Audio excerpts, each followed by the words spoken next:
Amen? Yes. Je vais vous demander chaleureusement, comme vous le faites d'habitude, d'accueillir notre pasteur François qui va porter le message.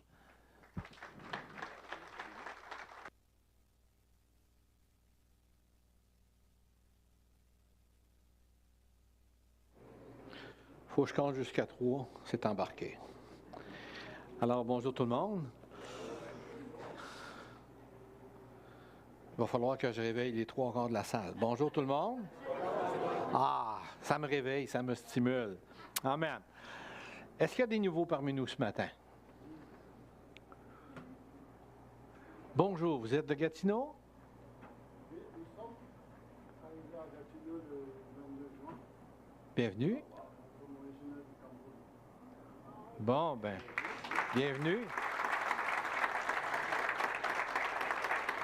Alors, on a quelqu'un, il y a Geneviève aussi qui est ici, là, avec... Geneviève, est-ce que vous voulez vous lever? La communauté, oui, multiculturelle. Geneviève, vous pourrez la contacter aussi après. Elle va faire un suivi. Alors donc, il y a peu de gens qui ne me connaissent pas. Okay. Est-ce qu'il y en a qui ne me connaissent pas? Vous pouvez lever la main. Oh, 1, 2, 3, 4, 5. Bon, alors je vais me présenter. J'en ai pour à peu près 20 minutes. OK, ce ne sera pas long. Oui, je suis pasteur François. J'ai une maîtrise en psychoéducation à l'Université de Montréal depuis 1977. Je suis en charge des soins pastoraux de l'Église ici depuis plusieurs années et j'ai l'opportunité d'accompagner des gens qui sont dans le besoin et de les aider, de les soutenir avec la parole de Dieu. Alors, avant d'aller plus loin, monsieur, à la fin, vous allez avoir un sac cadeau que vous allez pouvoir récupérer à la fin. Ça va nous faire plaisir de vous le remettre. Amen. OK. Alors, Seigneur, je te demande vraiment ta bénédiction sur le message que tu as mis sur mon cœur. Que ton onction soit sur cette salle, sur moi-même, afin que toi, tu touches les cœurs comme tu le désires. Amen. Alors, ce matin, c'est va avec la force que tu as. Et si j'avais été bon avec les ordinateurs, j'aurais pu vous mettre la photo de Hulk. OK, il est très fort. J'aurais pu vous mettre un petit bonhomme comme Obélix ou Astérix, les deux ensemble, pour dire qu'il y en a un gros costaud, puis il y en a un tout petit feluette que s'il n'y a pas sa ponction, il n'y a rien qui fonctionne. OK? Mais je n'ai pas ce talent, alors vous allez vous faire des images dans votre tête vous-même. Amen. Maintenant, quand on voit le début dans Juge 6, 12 à 16, est-ce qu'il y en a qui ne connaissent pas Gédéon? Tout le monde connaît Gédéon. Et moi, j'ai appris avec le temps à faire des petits jeux de mots. Et le doute, c'était Gédéon. OK? Gédéon. On se demande qu'est-ce qui va arriver. Et dans ce qui est présenté, même si Dieu le présente comme un vaillant héros, je pense que lui se voit comme un vaillant zéro. OK? Il ne se voit pas du tout à la hauteur. Puis la première chose qu'il fait, c'est une complainte. OK? Au verset 12. L'Éternel est avec toi, vaillant héros. OK? Gédéon lui dit, et là, je vais essayer de prendre l'intonation de Gédéon. Oh Seigneur, ça nous ressemble des fois, OK? Oh Seigneur, si l'Éternel est avec nous, pourquoi toutes ces choses nous sont-elles arrivées? Est-ce que ça vous arrive des fois de faire des complaintes par rapport au Seigneur, puis de dire, Seigneur, pourquoi ça m'arrive? OK? Je suis content de voir que je ne suis pas seul. Vous n'êtes pas obligé de lever la main. Quand on fait des signes de tête, je me dis, bon, je ne suis pas tout seul. OK? Puis il dit, puis là, il parle de tous les prodiges que Dieu avait fait avant, puis il se demande pourquoi il en ferait là, et il arrive avec quelque chose. Et il dit, maintenant l'Éternel nous abandonne et nous livre entre les mains de Madian. Alors que l'appel que Dieu lui donne au départ, c'est un appel. Si quelqu'un vous dit vous êtes un vaillant héros, ben ça veut dire que la victoire est proche. Et là, vous êtes nommé par Dieu, OK, comme étant des vaillants héros et non des vaillants zéros. Mais souvent, on a la tendance à se diminuer nous-mêmes et à se voir plus petits selon nos propres yeux, selon nos propres perceptions. Et là, il y a des doutes. La première chose, c'est que Gédéon dit « si ». OK? Est-ce qu'il y en a qui ont déjà dit « Dieu, si tu existes, révèle-toi ». Je suis tout seul? Ah non. Oh, 1, 2. Ah, 2 mains. 3, 4, 5. Ah, mon épouse. Ah, tiens, il y en a d'autres. Pourquoi? Parce que souvent, on est confronté qu'on nous parle du Seigneur et puis on n'est pas sûr. OK? Et là vient le petit doute. Si Dieu existe. Au début de notre conversion, mon époux, on avait rencontré quelqu'un, un confrère dans le Seigneur, un confrère de travail aussi. Il nous avait invités à aller à une réunion de prière. On est allé. Et là, c'était en Abitibi, à Val-d'Or. Et son adresse, c'était sur une rue. Mais là, pas moyen de voir le numéro de civique où était la réunion de prière. Et mon épouse dit, on n'ira pas, on ne voit pas. Moi, je lui ai répondu, tu as donné ta parole, on y va. Après, si on décide de ne plus y aller, on n'ira plus, mais tu as donné ta parole. On finit par trouver, à travers les branches et la noirceur, le numéro 106. C'est là. On est allé, et là, notre cœur a été touché, parce que on est allé non pas sur une foi, on est allé sur une scie, S-C-I-E. On était prêt à couper les ponts. OK? Mais vu que la parole avait été donnée, on la respecte. Ce n'est pas toujours le cas, peut-être maintenant, mais à l'époque où mes grands-parents vivaient, lorsque quelqu'un donnait sa parole, c'était un contrat. Alors là, il y avait une forme de contrat moral et on s'est présenté. Et on voit que Gédéon, dans ses doutes, il demande à Dieu des gages. Il dit, je veux avoir l'assurance. J'aimerais ça que tu me confirmes des choses. Et il utilise, vous connaissez l'histoire des toisons? OK? Il dit, garde, je vais vous la lire. Gédéon dit à Dieu, si, il revient encore, OK, tu veux délivrer par ma main Israël, comme tu l'as dit, voici, je vais mettre une toison de laine dans la surface. Si la toison seule se couvre de rosée et que tout le terrain reste sec, je connaîtrai que tu délivreras Israël par ma main, comme tu me l'as dit. Est-ce qu'une première fois, ça vous suffit? Pas grand monde qui dise oui, hein? Gédéon non plus. Il arriva le jour suivant, il se leva de bon matin, pressa la toison et en fit sortir la rosée qui donna l'eau d'une pleine coupe. Alors là, Gédéon, sûr de lui-même, dit à Dieu, que ta colère ne s'enflamme pas. On dit, Seigneur, choque-toi pas, là, mais j'ai peut-être une autre petite preuve à te demander.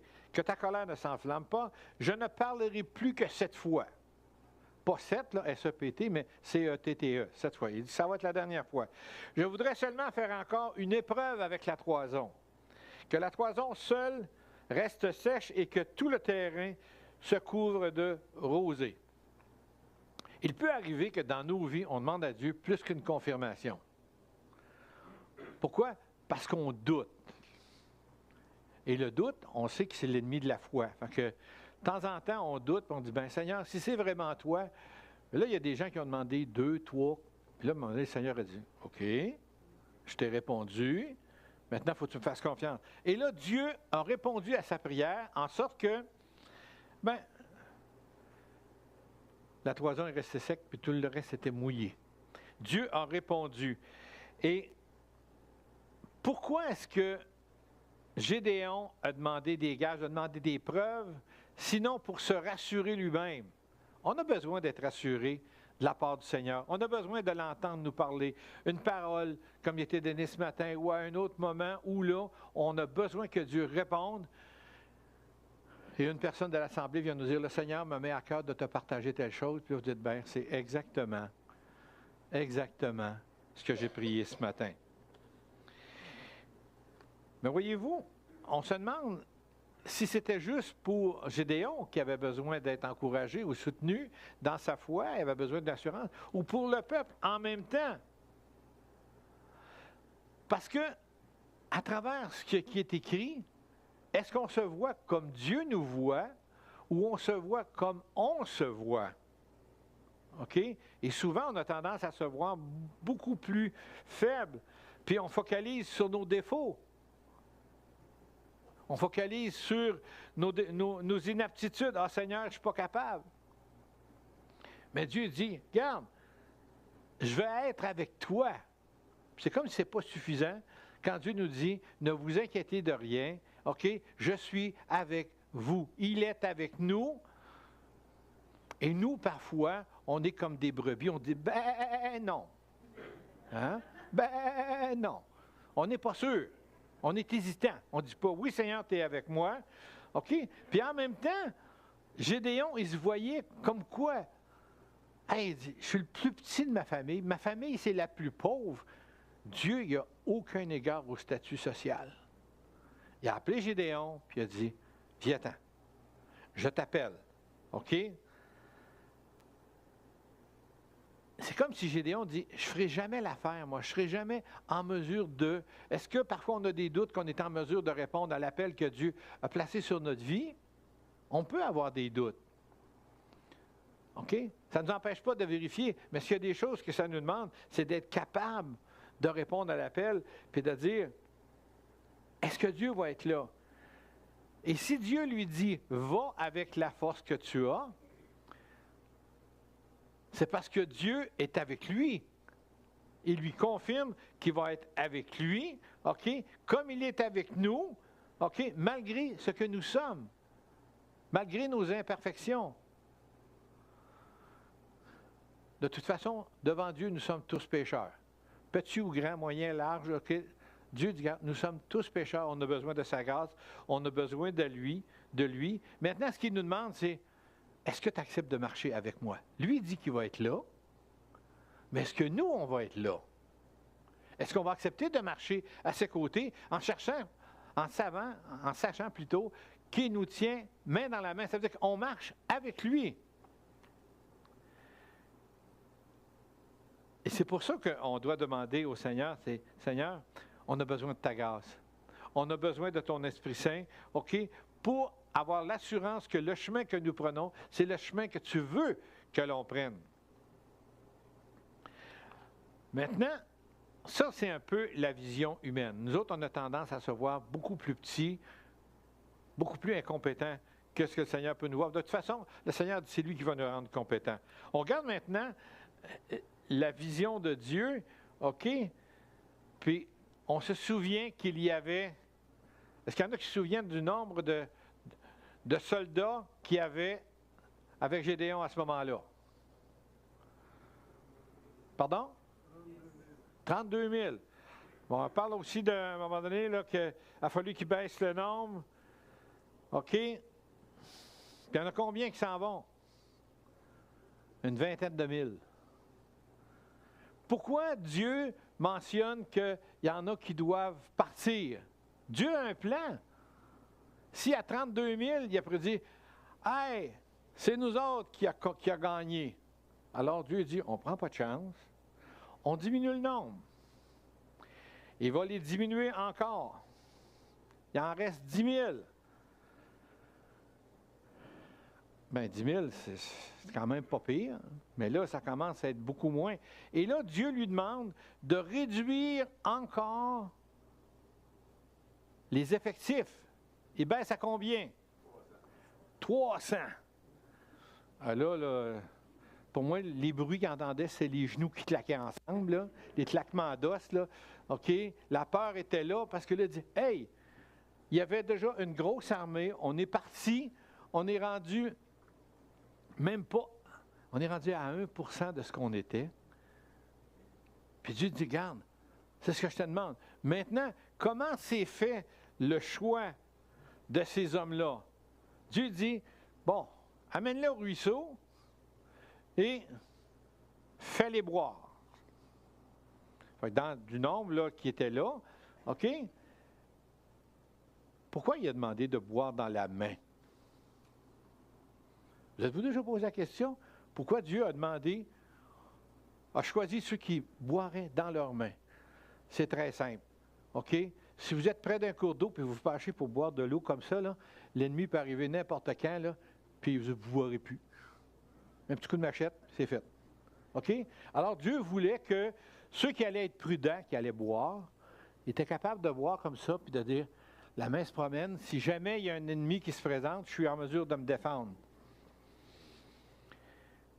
Ça montre que Dieu pourvoyait à leur sécurité.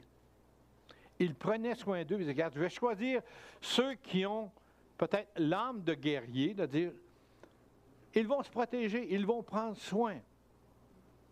Et lorsque Dieu place un appel sur notre vie, il faut savoir que Dieu va prendre soin de nous, mais qu'il va nous donner aussi les gestes à poser. Quand on va un peu plus loin, il dit à Gédéon, lève-toi, va vers les Madianites, qui sont dans un campement, on sait qu'ils sont nombreux. Et là, il leur demande, il leur dit, garde, lève-toi. C'est un ordre que Dieu lui donne. Il aurait pu dire, peux-tu te lever? Le peu, c'est une possibilité. Il aurait pu rester assis. Il dit non, lève-toi, OK? Lève-toi et descends attaquer. Il y a des moments dans notre vie où on est appelé à se lever pour le Seigneur, à être capable de prendre position pour dire, voici, je prends position. Je ne suis sûrement pas le seul, mais même des fois en regardant la Bible, quand il dit, si Dieu me dit, va, lève-toi, prends position, ben peut-être que moi j'ai des petits Gédéons. OK. Es-tu sûr, Seigneur, que c'est bien ça que tu me demandes? La parole de Dieu déclare, mais là, la partie humaine de ma personne me dit, je doute, je ne suis pas sûr.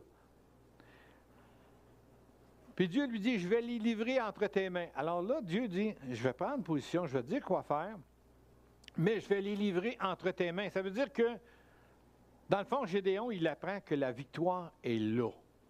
Elle n'est pas arrivée, mais elle est là. Alors, il peut y avoir des victoires dans nos vies qui sont futures, OK, mais qui sont annoncées maintenant, puis qu'on doit croire qu'elles vont arriver parce que c'est Dieu qui le déclare. C'est lui qui le dit. Ça m'arrive de douter. Levez pas votre main, là.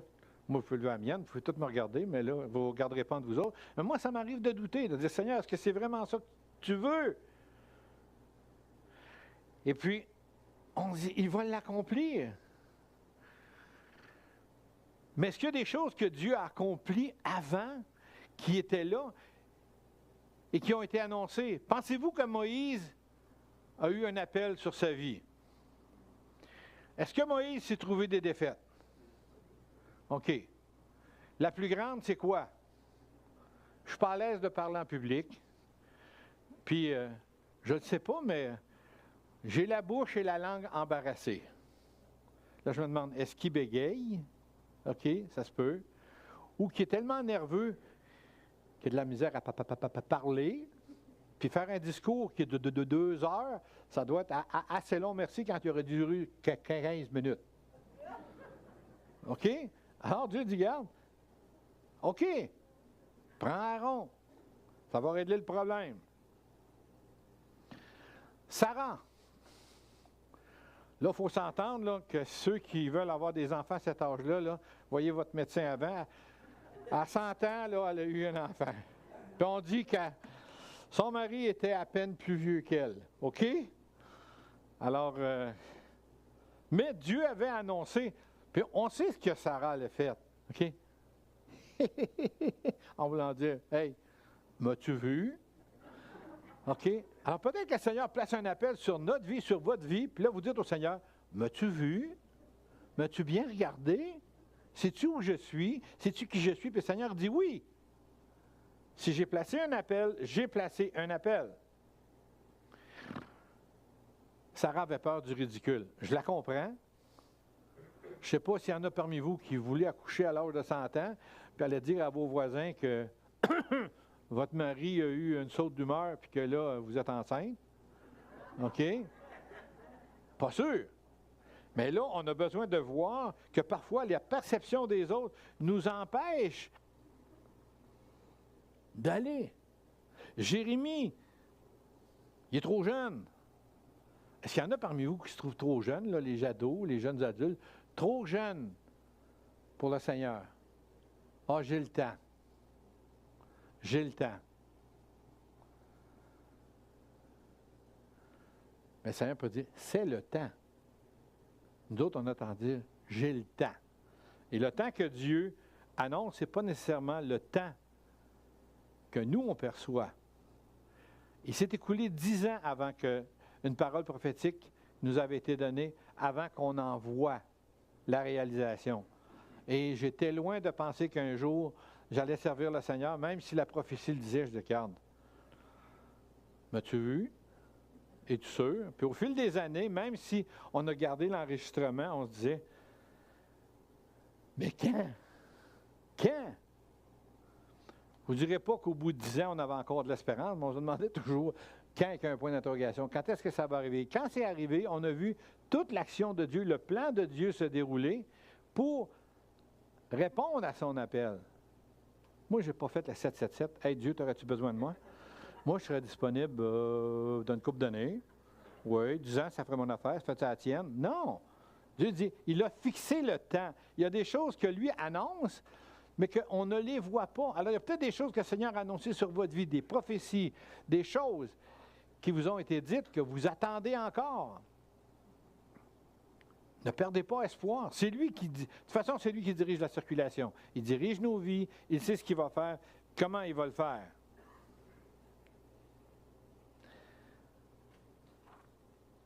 Et pendant ce temps-là, Dieu nous aide à prendre conscience de qui nous sommes. Qu'est-ce qu'on va faire? Comment on va le faire? Et je pense que la première sagesse, c'est de réaliser quelles sont nos forces, quelles sont nos faiblesses. Est-ce que nous réalisons qui nous sommes vraiment? Est-ce que je suis capable? Si quelqu'un me dit, François, tu devrais lancer la balle pour les Blue Jays, je dirais, ben là, je pense pas. Pas nécessairement en raison de l'âge. Peut-être qu'il aimerait ça voir un petit jeune de mon âge, là, OK, au-dessus de 70 arrivé, puis de même, tourne 3-4 fois, là, ramène au bras au 4e tour, il faudrait que j'en fasse juste un. Puis là, après ça, il faudrait que je m'élance, puis là, un tour de rein, puis là, il faut tirer sa plaque, pas là, OK? Moi, pour aller là, tu sais. Mais là, Dieu dit, garde, au temps voulu, puis s'il y en a un qui l'a pris à 100 ans, bien, Seigneur, donne-moi l'espérance de vie jusqu'à 100 ans, mais là, on va peut-être se revoir d'ici ce temps-là, hein?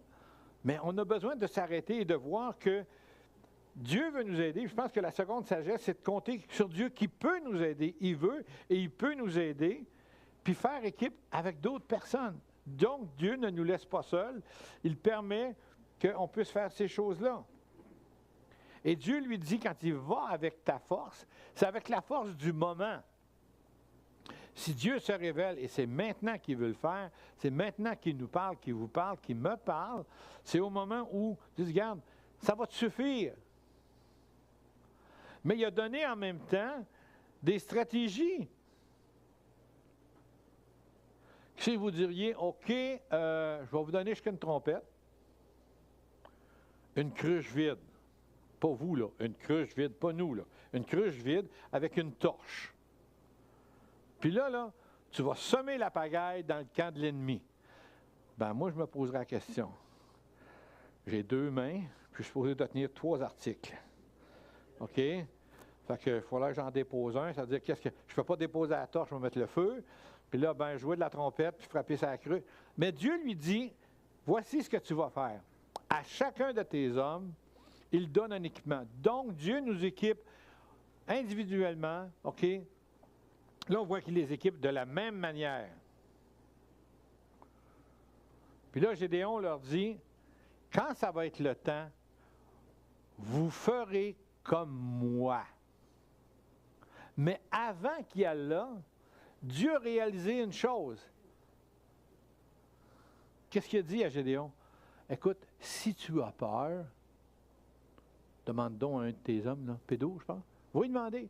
Alors Dieu dit, ça se peut que des fois on ait des craintes et que Dieu va permettre qu'un compagnon ou une compagne soit avec nous pour voir. Il est allé voir dans le camp, il a entendu le rêve du soldat, puis là il est revenu, puis il a dit, ça fait du bien. Pas sûr qu'en pleine nuit, là, il n'y a pas de torche quand il s'approche, vous avez compris, hein? Il s'en va en noirceur, là, puis là, il se promène dans les arbres, là, il fait sombre, là, puis là, il tend l'oreille, là, peut-être qu'ils mettent la trompette là pour mieux entendre, OK, le cornet. Et là, il entend, et là, il retourne, et là, il leur dit, ça va aller. Pourquoi? Parce que Dieu l'encourage, OK, parce que c'est Dieu qui va faire le combat. Depuis le début, Gédéon ne veut pas faire le combat. Peut-être qu'il y a des fois dans nos vies, on ne veut pas faire le combat que le Seigneur nous demande. On est hésitant. Et ce qu'il dit, c'est, garde, va avec la force que tu as. Dieu, ce qu'il dit, c'est, acceptez de me suivre, acceptez de respecter, ma parole, ma révélation, avec ce que vous êtes. Je me charge du reste. Je vais faire en sorte de renouveler notre foi. Et on a besoin que notre foi soit renouvelée. C'est ce qui est arrivé à Gédéon, de différentes manières. Fait que, dans le fond, c'est un exemple pour dire, ça se peut qu'on se trompe, ça se peut qu'on ait des hésitations, mais Dieu est là, OK? Puis, c'est comme si on renonçait à notre propre volonté. On dit, Seigneur, vous savez, quand on dit, Seigneur, ma vie t'appartient, puis là, il y a 3 petits points, puis un petit mais, puis là, on se garde un petit coussin. Okay? On a des réserves. Puis Dieu dit, garde, plus tu vas me laisser le contrôle de ta vie, mieux ça va être. Plus l'Esprit Saint est là, nous parle, on est à même de voir que on se pose des questions, puis des fois, la réponse vient un petit peu plus tard. Cette semaine, je lisais sur Jacob, puis je me disais, on en a parlé à sa naissance, et Dieu avait donné une parole qui allait donc régner ou avoir un pouvoir sur l'autre, une autorité. Puis on voit le rôle de la mère, on voit le rôle, c'est truqué de mensonges, je veux dire. Elle va chercher de la colle, puis elle y met de la peau, puis là, l'odeur de son frère, puis tout ça. Puis là, le père, il dit, bon, je ne vois pas de l'air. Fait qu'elle dit, c'est pas pire, il ne voit pas de l'air. OK, il ne verra pas tous les trucs que maman a mis sur mon dos, sur moi, le poil, puis tout. Mais je pense qu'il n'était pas si sénile que ça, parce qu'il dit, tu as l'odeur de ton frère, mais ta voix, là, c'est pas celle que je pense. OK? Et là, je me dis, Seigneur, ça a été comme cette action-là a été basée sur le mensonge pour découvrir dans le chapitre suivant la réponse. Dieu avait choisi Jacob. Donc, nous faisons partie de ceux que Dieu a choisis, puis on doit marcher dans cette voie-là. Alors, je pense qu'il est important de pouvoir reconnaître ces faits-là. On marque une petite pause. Musiciens, si vous voulez vous avancer. Et de renoncer à nous-mêmes, c'est de savoir que peu importe l'âge que nous avons, et là, il y avait quelque chose qui a attiré mon attention. Plus on accepte le Seigneur jeune, plus on marche dans ses voies, OK? Je pense que c'est mieux. Maintenant, est-ce que c'est la garantie que jamais, un jour, ceux qui ont grandi dans le Seigneur ne s'éloigneront pas de lui temporairement? Moi, je dis, se sont égarés pour un temps. Ils sont partis voir, ils sont partis explorer d'autres choses, parce que c'est la seule chose qu'ils ont connue, c'est l'Église. Mais, Seigneur, qu'aucun de ceux ne soit ravi de ta main. Je me dis, ils vont revenir. Tôt ou tard, vos enfants ne sont pas là. Vous grandissez, vous vous posez des questions, vous êtes un jeune adulte. OK? Moi, je pense que Dieu peut nous garder à travers ces moments difficiles. Le Seigneur, mets ta main sur notre jeunesse, mets ta main sur nos ados, mets ta main sur nos enfants pour qu'ils puissent grandir dans ces voies et que ça devienne une conviction personnelle tellement grande que le Saint-Esprit agit à travers eux. Alors moi, juste en terminant, je terminerai par une courte prière, mais une affirmation en premier, ensuite la prière. Mon Dieu, je te suis tellement reconnaissant que tu me vois pas tel que je me vois. Seigneur, aide-moi à me voir comme tu me vois. Aide-moi à accepter cette destinée que tu m'offres et à renouveler chaque jour la décision de marcher main dans la main avec toi. Seigneur, je te demande de répandre ta grâce sur nous. Que tu puisses te révéler encore avec une puissance, une autorité qui nous rapproche de toi et qui nous amène à marcher avec la force que nous avons. Amen. On va faire un chant. Après le chant, je crois qu'il y a des personnes qui ont besoin, qui souffrent peut-être des articulations, des maux d'eau, quoi que ce soit. Veuillez vous approcher. Des personnes vont prier pour vous. Et la prière qui va être donnée, prenez-la comme une réponse de la part du Seigneur. D'être capable de dire, Seigneur, je fais connaître mon besoin. Les gens vont prier. Il n'y a pas aucune des personnes qui est là qui peut vous dire, Pascal ne pourrait pas vous dire, en mon nom, je vous guéris. Au nom de Jésus, soyez guéris. C'est Dieu qui va le faire. Quand? Je ne sais pas. Mais une prière de foi trouve son action, trouve sa place auprès du Seigneur. Amen.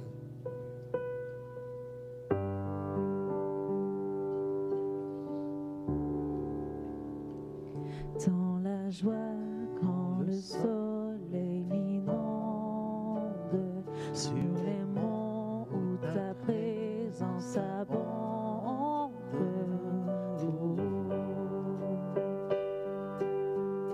Jésus, je te suivrai. Dans la peine, quand mon âme sombre, dans la vallée du deuil et de l'ombre, Jésus, je te suivrai.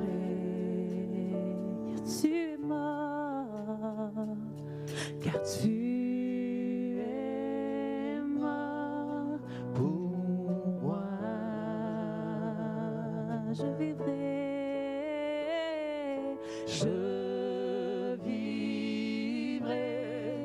pour toi.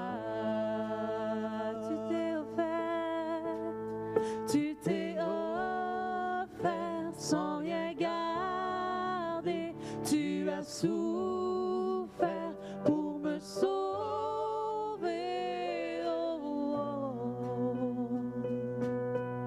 Jésus, je te suivrai. Je t'aimerai plus que la vie. Te servirai malgré le prix. Jésus, je te suivrai,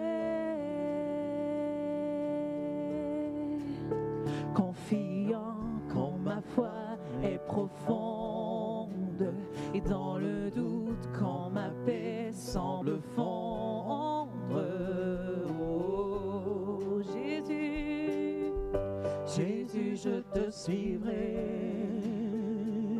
confiant quand ma foi est profonde, et dans le doute quand ma paix semble fondre. Oh, Jésus, je te suivrai, Jésus, je te suivrai, car tu es mort, chantons ensemble, car tu es mort pour moi. Je vivrai, oh, je vivrai pour toi, car tu es mort encore une fois, car tu es mort pour moi. Moi je vivrai pour toi. t'es offert sans rien garder. Tu as souffert pour me sauver. Oh, oh. Jésus, je te suivrai, je t'aimerai, je t'aimerai plus que la vie, te servirai malgré le prix. Oh, oh. Jésus, je te suivrai. Oh, oh,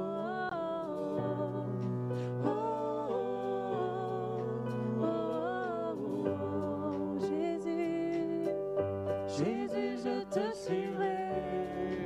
Oh, oh, oh,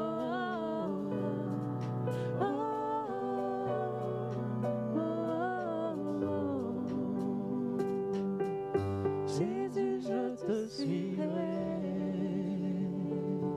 Ce matin, le message portait aussi sur, je regarde le chant qui vient d'être fait. Parfois, notre foi est solide, parfois, elle semble fondre. Si vous avez des besoins particuliers au niveau de la foi, vous savez, lorsqu'on s'avance, souvent on dit, bon, ben, est-ce que les gens me regardent? Vous n'avez pas à vous inquiéter, ils vous regardent tous, vous êtes de dos. OK?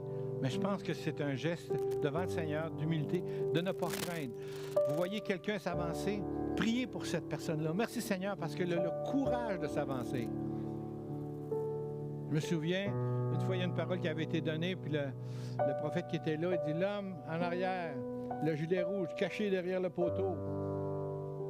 C'était moi. Je m'étais caché là parce que je ne voulais pas qu'il me voie. OK? Mais Dieu m'a vu et Dieu lui a dit, prie pour lui. Alors, le Seigneur, ce qu'il me montre, c'est que ayons le courage, la foi de s'avancer et de dire, Seigneur, restaure ma foi, renouvelle ma foi, rends-moi encore plus confiant en toi. Puis, si vous êtes gêné de vous avancer, je peux être le premier à m'avancer parce que j'en ai des Gédéons, moi aussi. OK? J'en ai des doutes. Mais c'est le Seigneur, regarde, je me confie en toi. J'espère en toi. Enlève ces pensées-là, mets tes pensées dans mon cœur. Nous sommes une nature humaine, mais Dieu, dans sa nature divine, nous assure sa compassion, sa grâce et son amour. Alors, on va reprendre le chant pour une dernière fois, s'il vous plaît. Et si vous avez le désir de vous avancer, c'est un honneur pour nous de prier pour vous. Amen.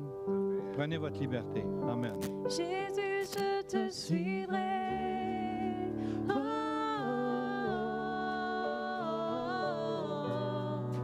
oh, oh.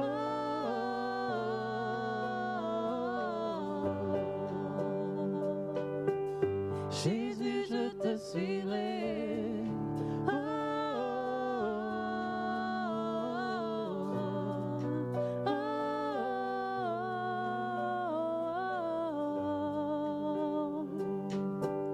Jésus, je te suivrai dans la joie quand le soleil m'inonde, sur les monts où ta présence abonde. Oh, Jésus, Jésus, je te suivrai dans la peine quand mon âme sombre, dans la peine quand mon âme sombre, dans la vallée du deuil et de l'ombre. Oh, Jésus, je te suivrai. Jésus, je te suivrai, car tu es mort, car tu es mort pour moi.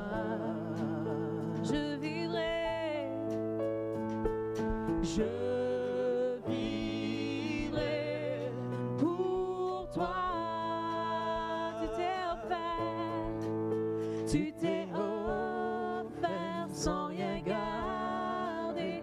Tu as souffert pour me sauver. Oh, oh.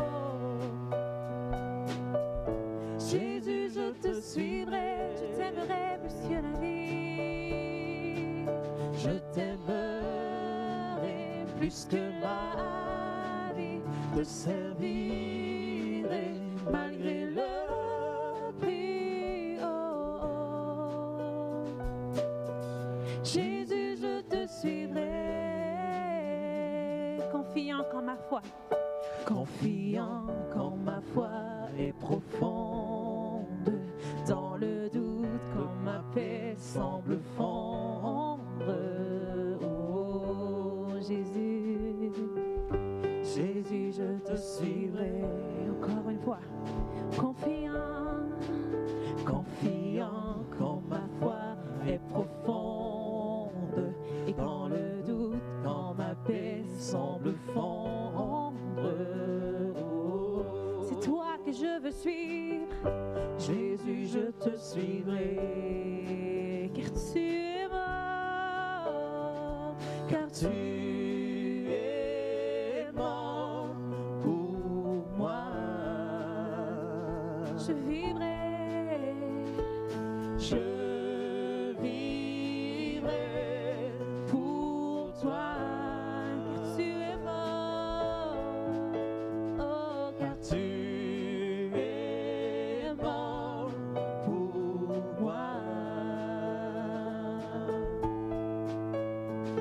Et je vivrai pour toi.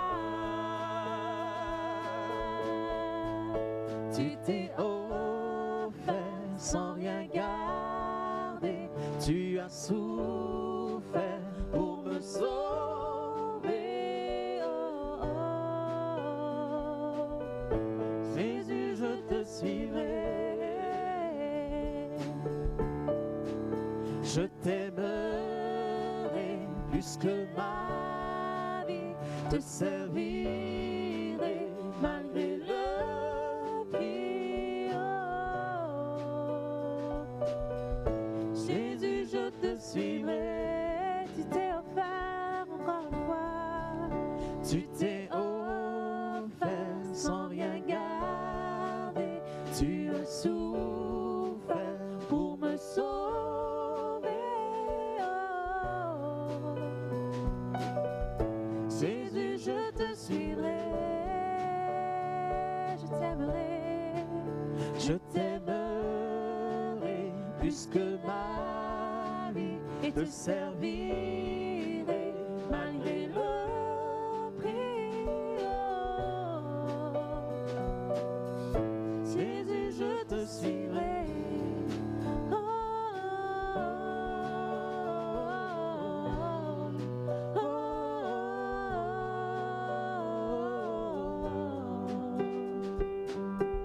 Jésus, je te suivrai. Oh,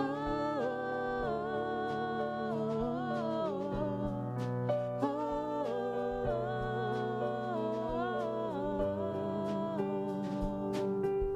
Jésus, je te suivrai. Oh, oh, oh, oh.